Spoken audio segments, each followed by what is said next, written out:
Hello, my zebras and spoonies. Thanks for coming and hanging out with me today. I am glad that you are here. Today, I am going to be talking about my experiences with dystonia as an installment in the My Diagnosis series. So, it's been a while since I made a post in this series, but there are several more that I plan on doing. And in my usual fashion, I've gotten distracted again and have been posting about other things. But I haven't forgotten about these, and I promise that I will get to the last few that need to be posted on. I'm getting there. Really. Eventually. So let's start, like we always do, and talk about what dystonia is. The first thing to know is that dystonia is complex. Most of the time, there is no known cause for dystonia. There is a known correlation between dystonia and Ehlers-Danlos syndrome, but we're really not sure why that is.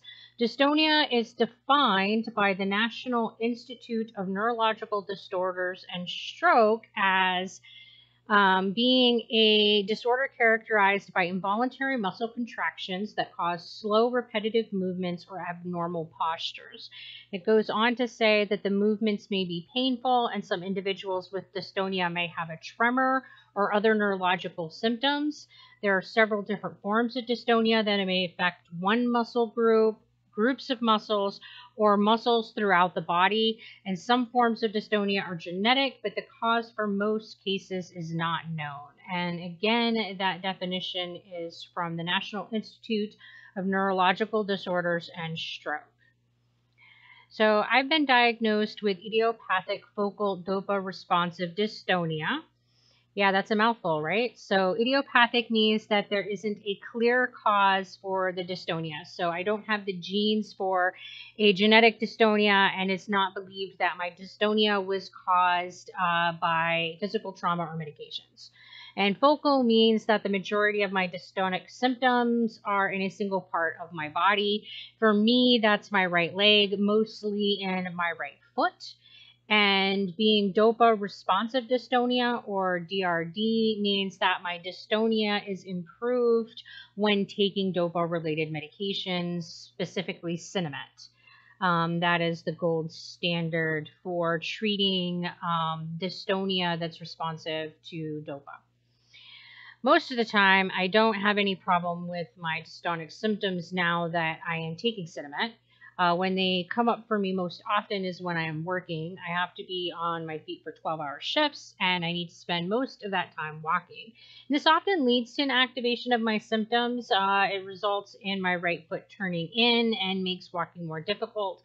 If the symptoms progress, I will get involvement into the calf and thigh muscles, and this means that my leg will start moving of its own accord and walking will become impossible.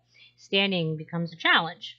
So this is a major hurdle when I'm supposed to be working, but again, this has been much less of a problem for me since I started taking the Sinemet, and if it does get activated for the most part while I'm on this med, it's just generally the foot turning. There are other things that can trigger the dystonia. Emotional stress is a major one. If I get emotionally overloaded, I'm likely to start having dystonic symptoms. Being sick or just stress in general can provoke a flare. Anytime any of my other chronic illnesses are flaring, there's a chance that my dystonia is going to jump on the bandwagon and also flare. So there are times that symptoms hit me unpredictably, but that is not usually the case. Most of the time, they come on in a creeping kind of fashion that gives me plenty of time to take extra medication, and that is often enough to nip things in the bud. But not always, because no matter how great a treatment plan is, there's always going to be times that you get breakthrough symptoms, and my dystonia is no different. For the majority of times, my dystonia only affects my right leg, but there have been some times that it has become highly activated and I've experienced full body symptoms or dystonic storms. I can have uncontrolled movements in all four limbs, my neck, mouth, eyelids. It's a weird experience to have your body moving of its own accord and not being able to do anything about it. When I've had a seizure, I at least had the luxury of losing my awareness at the event. When I have a dystonic storm, I remain fully cognitively aware of what's happening to me, and it feels like being imprisoned inside my own body.